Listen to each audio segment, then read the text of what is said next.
Olá meus queridos, tudo bem com vocês? Sejam bem-vindos a mais um vídeo, finalmente estamos de volta.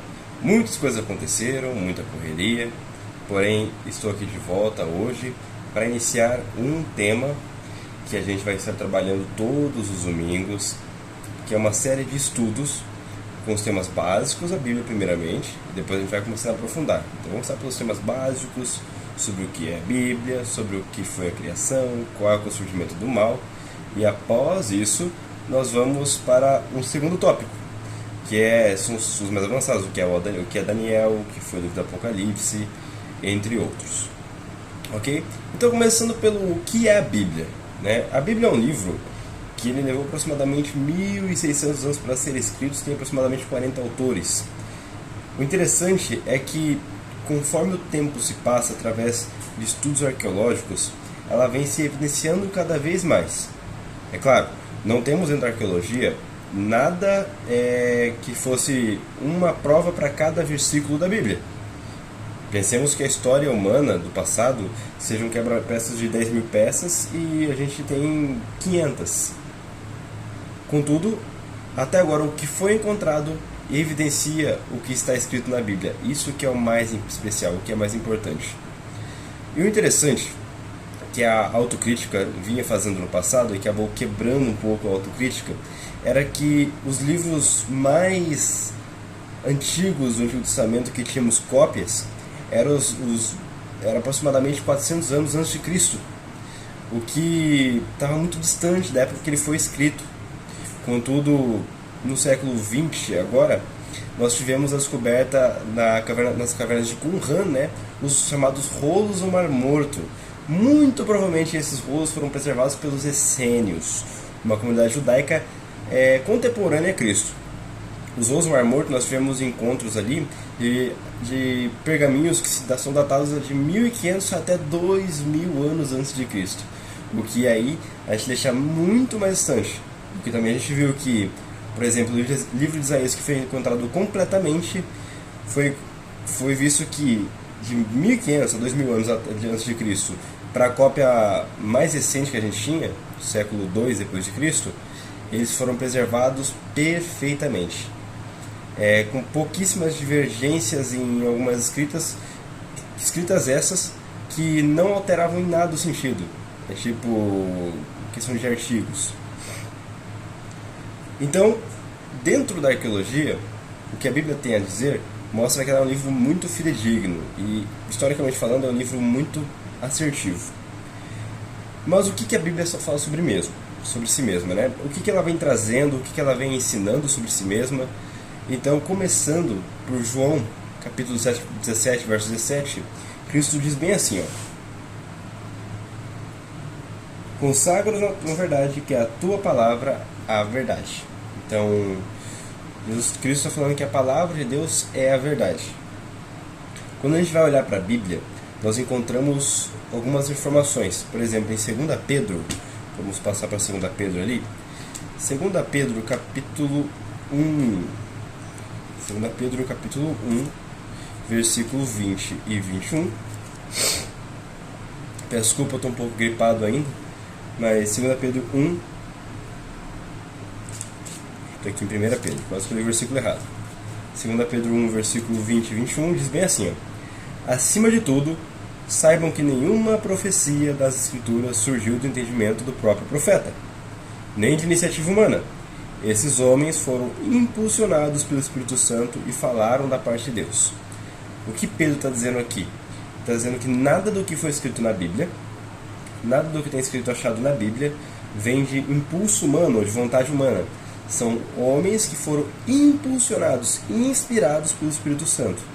Ou seja, tudo que nós temos aqui na Bíblia, de acordo com ela mesma, é sobre de vontade e é provido por Deus. Tudo que foi escrito aqui, apesar que tenha sido escrito por mãos humanas, com exceto uma parte que eu vou mostrar para vocês daqui a pouco, tudo o restante vem de mentalidade humana, vem de escrita humana, mas de impulsionamento divino. Qual parte da Bíblia não foi escrita por mão humana? Qual parte do texto bíblico que na Bíblia não foi escrito por mão humana? Em Êxodo 31, 18, nós temos essa passagem. Êxodo 31, verso 18. Vamos lá para Êxodo 31, 18. Nós temos a citação das tábuas dos 10 mandamentos. Interessante que Deus não permite que Moisés fale os 10 mandamentos, ali em Êxodo 19 e Êxodo 20. Então, é que é algo tão santo, tão importante, que não poderia ser proferido pela primeira vez por boca humana. E quando a gente vai para Êxodo 31, 18, a gente percebe que Deus não deixa nem Moisés escrever. Então, Êxodo 31, verso 18, diz bem assim: Quando o Senhor terminou de falar com Moisés no Monte Sinai, entregou-lhes as 2 tábuas de pedras gravadas com os termos da aliança, escritas pelo dedo de Deus. Então, se for para dizer que existe um trecho da Bíblia, também tem o trecho da escrita na parede, lá em Daniel. Mas se existem alguns trechos da Bíblia que não foram escritos por uma humana, o principal deles, o primeiro deles, é os 10 mandamentos, são os 10 mandamentos. Beleza. Agora a pergunta é: o quanto da Bíblia é válida? Existem algumas vertentes religiosas que apontam apenas o Novo Testamento como válido. Apontam como o Antigo Testamento só digno de procura, de pesquisa, mas o desqualificam a preceito de leis, a preceito de orientações de saúde, e só pegam o Novo Testamento. Será que essa afirmação é válida? O que a Bíblia tem a dizer? Se a gente for ali para 2 Timóteo, no capítulo 3, Paulo escreve bem assim, 2 Timóteo 3, Tessalonicenses, 1 Timóteo, 2 Timóteo, capítulo 3, verso 16 e verso 17, diz bem assim: Toda a Escritura é inspirada por Deus e útil para nos ensinar o que é verdadeiro e para nos fazer perceber o que não está em ordem em nossa vida. Ela nos corrige quando erramos e nos ensina a fazer o que é certo. Deus a usa para preparar e capacitar seu povo para toda boa obra. Ou seja, de acordo com Paulo, toda a Escritura é válida, toda a Escritura é inspirada por Deus e útil para ensino. Quando Paulo escreve isso, lembrem-se que ele não está citando as suas cartas, ele não está citando os evangelhos, porque isso estavam ou em produção, os evangelhos sendo escritos, ou ainda não haviam sido produzidos. Por exemplo, o Evangelho de João, ele é escrito no final do 1º século. Então, nós temos uma afirmação de Paulo relacionada à Bíblia Antiga, que era a Torá e a Mishnah, se eu não me engano, dos judeus, que é o Antigo Testamento. O legal é que quando a gente vai para Lucas 16, a gente vai ver uma coisa bem bacana, uma afirmação, e eu vou explicar essa expressão idiomática. Lucas 16, depois eu vou para o texto que nós temos toda a escrita ali em Mateus. Lucas 16 diz bem assim: Até a chegada de João, a lei de Moisés e a mensagem dos profetas eram seus guias. Agora, porém, as boas novas do reino de Deus estão sendo anunciadas e todos estão ansiosos para entrar. Esse trecho aqui, ele é traduzido em algumas versões como a lei e os profetas duraram até João, ou permaneceram até João. A lei e os profetas fizeram tal coisa. Vamos agora para Mateus, que em todas as Bíblias, se você procurar em Mateus 11, nós vamos ter uma mesma linha de tradução. Mateus capítulo 11, vou puxar aqui que fica mais fácil. Mateus capítulo 11, deixa eu achar aqui.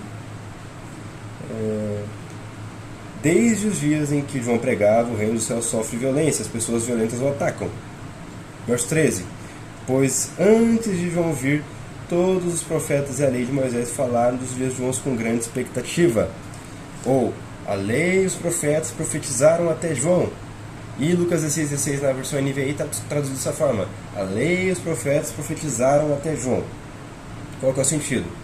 Porque tudo que está escrito no Antigo Testamento falava do que iria acontecer quando Cristo viesse à Terra. Não é sentido de durabilidade, mas sim do que estava falando. E o interessante é que a citação de lei e os profetas na Bíblia, toda vez que é citado a lei e os profetas, é uma forma de exemplificar e simplificar o nome Antigo Testamento, que a gente chama hoje. A lei são o Pentateuco, os livros Os 5 primeiros livros da Bíblia, e os profetas, porque nós temos a lei de Josué até o livro de Malaquias. Então, toda a citação, quando Jesus fala, os apóstolos falam, lei e os profetas, é representando o que o Antigo Testamento é. Uma coisa que invalida muito o conceito das pessoas dizerem que o Antigo Testamento não é mais válido é que este era utilizado pelo próprio Cristo para pregar. E depois é utilizado pelo próprio Paulo. Eles utilizam o Antigo Testamento na sua pregação. Por que eles utilizariam algo que não fosse mais válido? Por que eles utilizariam algo que não tivesse mais serventia? Lembrem-se, o que Cristo veio fazer, e ele mesmo afirma, eu não vim para cancelar, eu não vim para acabar com as profecias, eu vim para cumpri-las. Eu estou parafraseando aqui, quando Cristo diz que veio cumprir, ele veio fazer o que boa parte da Escritura diz sobre ele. O que o santuário falava? Ficou num cordeirinho, toda vez que um cordeirinho morria, toda vez que um cordeirinho era sacrificado, era para lembrar o povo que a morte era a consequência do pecado, mas também era a sombra do que viria a acontecer com o próprio Filho de Deus. Isaías capítulo 51 ou 53, não lembro exatamente qual dos dois que vai falar exatamente isso. Cristo vem como Cordeiro de Deus. Ele morre de uma vez, ele faz o sacrifício perfeito. É isso que Cristo vem fazer. Ele não vem cancelar, ele não vem anular. Ele vem corrigir e cumprir. Tanto é que as citações de Cristo, elas são de correção, não são de cancelamento. Essa ideia de que Cristo deixou alguma coisa do Antigo Testamento anulada, está errado. O que era sobre o santuário, sobre a lei de sacrifício, ele cumpriu. E as leis mosaicas, ele manteve, ele permaneceu. Tanto que essas leis continuaram a ser guardadas pelos seus discípulos. Após sua morte, após sua ressurreição, essas se mantiveram, sendo mudadas ali entre o século IV e o século VI da era atual, depois de Cristo. Lembrando desse fato. O que da Bíblia pode ser alterado? Existe algo que pode ser alterado? Vamos aqui em Malaquias 3. Malaquias 3,16, depois vamos para Apocalipse, tá bom? Então, Malaquias, o último livro do Antigo Testamento, antes do intervalo de 400 anos sem profeta. Malaquias, capítulo 3, versículo 16. 3, versículo 6. Eu, o Senhor, não mudo, por isso vocês, descendentes de Jacó, ainda não foram destruídos. Vamos agora para Apocalipse, o último livro da Bíblia, no cânon cristão, o penúltimo livro a ser escrito, um dos livros muito importantes, ainda por cima da história cristã, tem muito o que dizer. A gente vai ver quando chegarmos ao Apocalipse o quanto ele tem a nos dizer. Mas beleza, vamos lá. Apocalipse.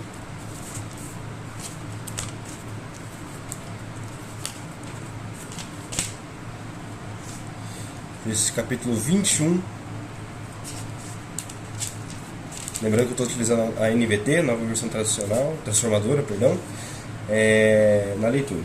Apocalipse 21, se eu verificar quais são os versículos exatamente. Os 22, versos 18 e 19. Apocalipse 22, verso 18 diz bem assim: declaro solenemente a todos que ouvem as palavras da profecia registradas neste livro. Se alguém acrescentar algo ao que está escrito aqui, Deus acrescentará a essa pessoa as pragas escritas nesse livro. E se alguém retirar qualquer uma das palavras deste livro, da profecia, Deus lhe retirará a participação na árvore da vida e na cidade santa, descritas neste livro. É interessante que a gente tem uma afirmação muito clara sobre algumas coisas. A Bíblia, sim, é um livro inspirado por Deus. Ele contém a verdade. A verdade nos liberta. João 8,32. E conhecereis a verdade vos libertará. Toda a Escritura é útil para ensino, correção, repreensão e educação na justiça. Toda a Bíblia é válida, do Antigo ao Novo Testamento. Tudo o que Cristo fez na terra foi para evidenciar o que estava escrito nela ou para corrigir o que estava sendo mal feito pelos judeus de sua época. é um livro que não pode ser alterado. O ser humano não tem permissão para isso. Não tem sequer autoridade para isso. O que está escrito aqui, se for alterado, Deus afirma que se for retirado qualquer coisa, o seu nome será retirado do livro da vida. Se for acrescentado qualquer coisa, Deus incluirá neles os flagelos descritos na Bíblia. Então, tudo que está escrito aqui é proveniente de Deus, é de cunho divino. Não é esse objeto que tem valor, é o que está escrito aqui dentro. O que está escrito aqui dentro é de grande valia. Por isso nós temos que ler e entendermos, principalmente, que não é um livro para ser lido como qualquer outro. Não é, por exemplo, vou pegar aqui a modo de exemplo, o livro do Leandro Carnal, O Dilema do Porco Espinho, que eu posso lê-lo tranquilamente, sem preocupar muito com meditação, mesmo que seja um livro que tenha até um cunho filosófico, mas não pode ser lida de uma forma que só vou ler. Lembre-se, ela já tem mais de 2000 anos, ela foi escrita dentro de um período, dentro de uma cultura, e a gente tem que compreender esse período, compreender essa cultura, para entendermos algumas figuras de linguagem, entendermos algumas das coisas que foram ditas, porque ela é um livro que tem, apesar de ser a palavra de Deus, ela tem um tempo e um período em que foi escrita. Então não dá para ser lida a chutes, a tropeços. Quando você lê chutes e tropeços, a gente tem milhares e milhares de religiões que compreendem de forma equivocada o que a palavra de Deus quer dizer. Então é por isso que eu estou aqui. Eu estou aqui hoje para te convocar a todos os domingos, às 7 horas da noite, a estarmos aqui comigo, para estudarmos mais um pouquinho do que a Bíblia tem a nos dizer, semana que vem, para falarmos sobre a criação. Então eu aguardo vocês no próximo domingo, às 7 horas. E também teremos os vídeos semanais, meditação, novamente. E minha rotina foi corrigida, então se você gostou desse vídeo, deixe seu gostei, se inscreva aqui no canal, isso ajuda bastante. A gente tem uma base melhor até quando a gente lança um vídeo, vocês vão receber mais rapidamente. Compartilhe com seus amigos para que eles também possam ter acesso ao estudo da Palavra de Deus. Eu estou tentando fazer esses vídeos mais condensados possíveis, rápidos, porém não muito resumidos, também que é importante que o conteúdo seja passado, mas de um jeito que vocês não fiquem tão cansados. Muito obrigado a todos que ficaram até aqui. Se tiver alguma dúvida, pode deixar aqui nos comentários. Se houverem muitas perguntas, provavelmente eu separo o vídeo e responda uma a uma. Mas fique com Deus e até mais. Tenha um ótimo começo de semana e, precisando, estou à disposição de vocês. Fique com Deus.